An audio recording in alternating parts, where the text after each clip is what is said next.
We provide services to those that have been affected by crime, and we serve everybody. We serve children, adults, males, females, everybody in the community. And today we're talking about what sexual assault victim advocates do. And I have with me 3 of our volunteers, Gabby, Ruthann, and Michelle. What do volunteers do? What do you do as a volunteer? Well, we're there for the clients.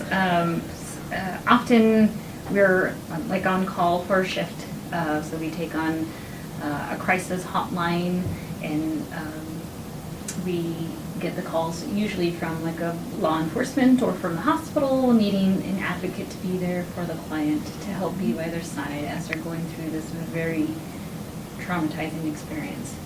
And so we're there to support them because it's not an easy process, so we're there to help them out.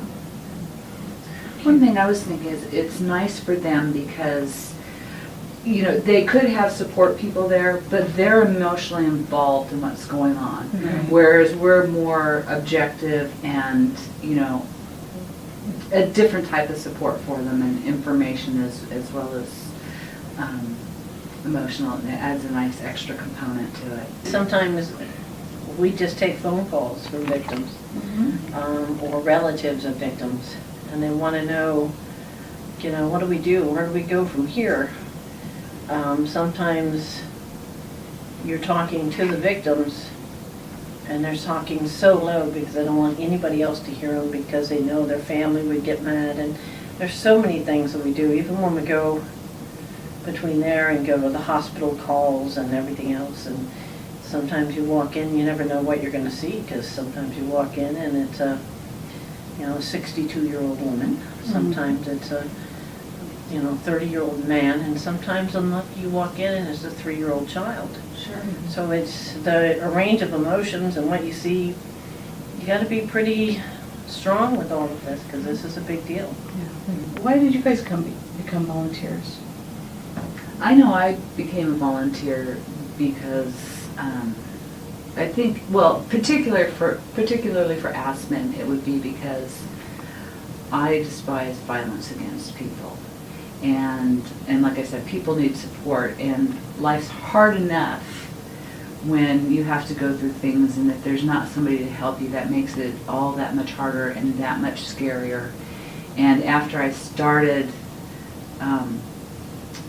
you know, taking calls and meeting with victims at the hospital, it really hit home a lot more for me how important it is to have that one constant person, because like you said, there's a team.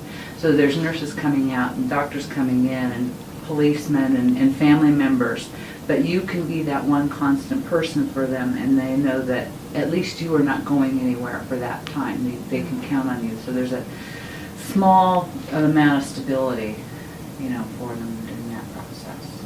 Thanks, Michelle. See, mine's a little bit different. I am a rape survivor. I am an incest survivor.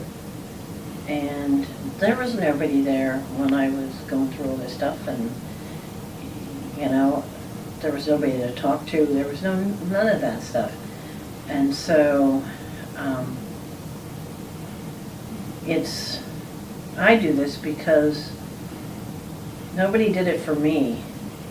And I'll be damned if I'm not going to help somebody for something like this, because this is a big deal. And you never realize just how much it affects you.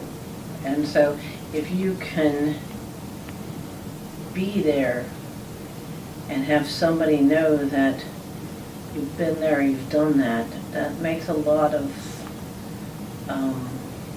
that goes a long way with a lot of victims. I can see where it would. Yeah. So. That's for sure.